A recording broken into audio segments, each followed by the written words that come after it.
I got layers. I got layers. Like an onion. Huh? I don't know.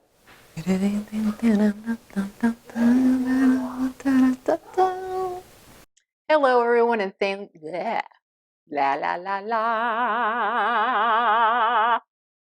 One of those people that's always like, "Oh, my hands are so cold. My feet are so cold."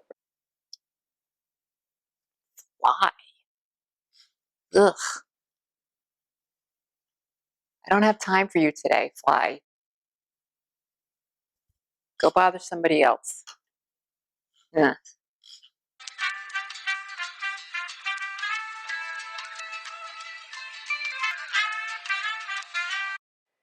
Hello, everybody, and welcome back to Books Yada Yada. I'm Dina, and thank you so much for watching my channel. One thing I gotta say today, you guys, is if you're ever having a bad day, right? Oh, I think this like whole seasonal thing going into fall, and you know what winter's coming.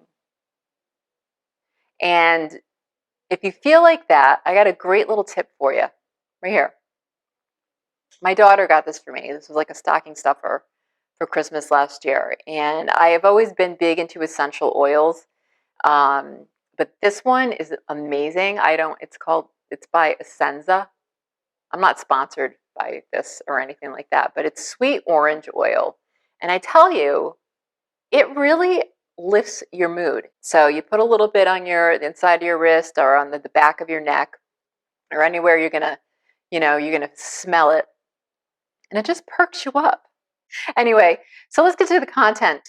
The content of today's video is I promised in my September TBR, TBL, and I'm going to insert the card up here, that we were going to be doing some Audible originals and Amazon Kindle Unlimited novellas. So I have compiled a selection of those for you today, and we're going to go over those. So the first one is called Evidence of an Affair, and this is by Taylor Jenkins Reid. And she wrote Daisy Jones and the Six, which I really, really enjoyed. I love her writing style, and I love the way that she formulated that book. I like the way it was formatted. It was sort of like a monologue style. I don't know really what you would call that. So in Evidence of an Affair, she does something called an epistle letters, basically, right? So this book is told in letters, and it's a really short read. It's maybe an hour and a half, I want to say, or under an hour and a half. And I got this through Kindle Unlimited to read and listen to for free. So I did both of those. And one thing I'm going to say right off the bat is I would highly suggest that if you do read and listen to this, do it in one sitting. The only reason I'm saying that is because I, as some of you may know, in my ADHD video, again, I'm going to insert the card above, do a lot of my physical reading before I go to bed. I read some of it, then when my eyes got sleepy, I listened to the rest, and what kept happening was I would, fall asleep, and you can't really do that with this kind of a book where it's told in letters, right? So I'm just going to tell you a little bit about what the book was about. And you have two couples, and you have a woman named Carrie who finds out that her husband, Ken, is having an affair with a woman named Janet, okay? So Carrie decides to write letters to Janet's husband, David. Now, this book takes place in the 70s when there's no cell phones or internet, and people are writing letters to each other, right? So that's what's happening in this story, is you have Carrie writing letters to David, and then there's a little bit of Janet's letters to Ken. And it's a very moving, emotional journey that you go through with especially Carrie and David, because they have sort of been able to commiserate in their feelings that their spouses are cheating on them, and they bond. And so I'm not going to give too much away about what happens in this book, but I enjoyed it thoroughly. And I love the way Taylor Jenkins Reid wrote this in that epistolary way, and that you get these, again, these letters back and forth to each other, from Carrie to David, from David to Carrie, from Jen to Ken. You don't really get a lot of Ken. There is a little bit of Ken later on, but it's just a very deep look into the struggles of marriage in 70s society and in today's society. It was still very relevant. So it was very touching, and I enjoyed the characters very much. Nobody was annoying except for Janet. She was very annoying, but you don't get too much of her, which is kind of good. So definitely invested in David and Carrie's characters, and again, very, very, very relevant because it happens now, and it happened in the 70s, and it's happened throughout the history of marriage, right? So evidence of an affair, definitely check that one out. The next one I'm going to go into is the Hush collection. Now, the Hush collection was really cool, and it was something that appealed to me. I reviewed one of the stories from that collection by Ruth Ware. It was called Snowflakes, and I reviewed that again in my September TBR TBL cards. So I'm not going to review that one again because I already did. But I figured, well, I might as well just go through the rest of the collection because that one was really good. And what I like about this Hush collection is that if you are not familiar with some of the authors, and some of the authors that have written stories for this Hush collection are very prolific, very famous authors. So if you haven't read any of their books, and maybe you've been wanting to read some of their books, this is a really great way to get into reading their books. So I'm just going to pop on my handy dandy laptop over here so I get all the names right, because I'm going to be going over quite a few different stories here. So I did not read these in the order that they are listed, but it doesn't matter because you can read them in any order that you like. So after I read Snowflakes by Ruth Ware, again, very good, I read Slow Burner by Laura Lippman. And Laura Lippman is a very prolific writer. She wrote Lady in the Lake. She's written tons of books, and there are a lot of, she has quite a legion of fans, and I am one of them. There are a few books I read by her that I didn't care for, but for the most part, I do enjoy Laura Lippman a great deal. So Slow Burner is about a woman who is watching her marriage implode over text messages, right, from her husband. She finds his burner phone, and she's reading all these text messages. Again, another story of an affair. That just occurred to me. Anyway, so she's reading these text messages, and she's remaining silent. She's not confronting him about any of this, okay? And so it takes you through this,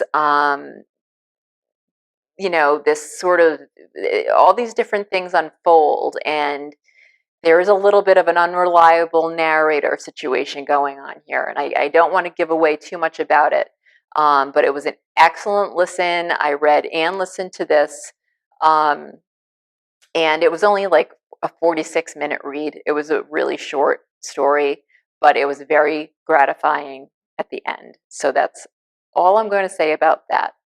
So don't cheat on your wives. Don't cheat on your husbands. Right? Just don't do it. Because somebody is going to get hurt or worse, right? Yeah. Anyway, so the second one that I read was a story called Treasure. And this one was by, God, I know I'm going to botch her name, Oyinkan Braithwaite. I think that the last name is the only part of that I got right, so I apologize profusely in advance for botching her name. But she wrote My Sister, the Serial Killer, which I know is a really popular book, and that is on my TBR. I need to read that book because I've heard amazing things about it, and I really want to read this. So this short story, this was only a 43-minute read, called Treasure, is very, very... and I'm going to have to sort of pull up stuff because I want to make sure that I get all these facts right, and that I don't confuse any of these stories with the other stories in the collection. But this was a story that was it's funny because the description calls it darkly comic. I didn't find it to be comedic in any way at all. I just found it to be very dark. um, and it was really good. This one got mixed reviews, but I thought it was fantastic. And it takes place in Nigeria. And this is follows the story of a girl who works as a housemaid for a wealthy family. And she is a blossoming Instagrammer. So she's just trying really, really hard to become an influencer. And she uses this family's home to make herself look, like she lives in the lap of luxury, but she really doesn't. And little does she know that she has a stalker. And so without getting into that too much, things don't go so great. So that's where I'm going to leave that one. Again, 40-minute read or listen. It's not going to be a big waste of your time if you like it or you don't like it. I would say try it out because I loved it. Third book on the list was Let Her Be by Lisa Unger. I am a huge Lisa Unger fan, and I cannot wait for her next book to come out, which is Confessions on the 745 or at 745, something like that. It's a train mystery, and I love anything train related. So Lisa Unger, responsible for so many books, prolific writer. She's usually always been dead on for me. There have been a couple of duds that I've read by her that I didn't care for, but I do love her books very much. So this one was great. I think that this one was probably my favorite out of the whole collection. You have a guy named Will. He's an aspiring novelist, and he just can't get over his ex-girlfriend, right? One of those guys, he just was in love with her and just couldn't get her out of his head. And her friends also have developed this attachment to her. And so you have a story where Will and one of her best friends try to find her, because basically what's happened is the ex-girlfriend has gone off the grid and she's living a whole new life somewhere else, but nobody really knows exactly where. She's posting pictures on Instagram and all the other social media stuff. And it seems like she's just really happy and she's gotten away from city life. And yet you have these two people, the ex-boyfriend and the best friend, that just can't seem to let her be, right? Hence the title of the story. So they go looking for her. And that's all I'm going to say about that, because again, this is a short story. It was 85-minute read, somewhere around there. So with these short stories, you can really spoil these very easily if you say too much. But that's the gist of it. It was fantastic. I know I say fantastic a lot. I need to get some new adjectives into my life. I really, really, really do. But I would definitely check that one out. The next one that I read in this collection was called Buried by Jeffrey Deaver. Now, Jeffrey Deaver is another prolific writer, right? So he's written a ton of different books, usually in the, I think, investigative journalism genre. But I have not read any of Jeffrey Deaver's books at all. Glare.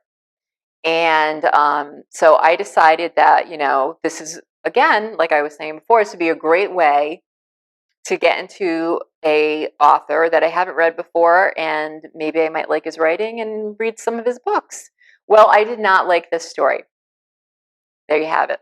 Okay. I'm not even going to really get into the details of it because I just didn't like it. It was boring. It was the longest one out of them all. This one was a 112-minute read. And it's basically about an old, at the end of his career, reporter who is trying to find or investigating the case of a serial killer. And it just goes all over the place, and it was boring, and I just didn't like it at all. So there you have it. That one was called Buried, and I probably won't be reading any Jeffrey Deaver. If you think I should read some Jeffrey Deaver that you like, then let me know. Comment down below if you liked any of his books, or if you're a fan of Jeffrey Deaver. But I am not. And you know what's funny about him is his last name is Deaver. So I was like, "Ooh, Deaver." You know why? Oh, here I go with my stupid stories, right? Because my father's nickname for my mother was Deaver. And the reason being is because my father's name was Dean, and my mother's name is Diva. Diva. That is her God-given name, yes. And she is the OG diva. Um, but they basically combined their names. So they call each other Deaver.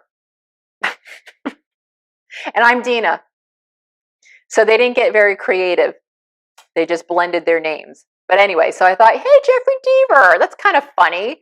You know, why I'll read a book by him because it's just, you know, kind of a little bit of a sentimentalist. And I usually am not, but I thought it would be kind of funny to read, you know, read a book by guys whose last name is it was my parents' nicknames for each other. So, but I did not like it. So yeah, so there you go. Anyway, so the last one in the collection, and I'm scrolling here on my laptop, you guys, was called The Gift. This one was really good. This one was really short. It was only 39 minutes. But you have a little girl gone missing, and there's some psychic paranormal stuff going on. And the mother and father don't really know whether to trust the psychic that they've hired to try to find their child. And that's about the gist of it. So you kind of have to get to the end to find out, you know, what happens. And again, these are short stories that it's tough to make them spoil free. So I'm just going to leave it at that. But that one was very, very good. Yeah. So overall, all of the stories in this collection I thought were excellent. So try it out and let me know. Please let me know what you think of any of these stories if you read them. So have a great day, you guys. It's cold. Stay warm if you're up in the northeast like I am, or anywhere where it's cold. And do the orange essential oils. I can't stop talking, but I really rave about this because it does really lift your mood. I gotta say, it really does. All right, have a good one, you guys. See you next time.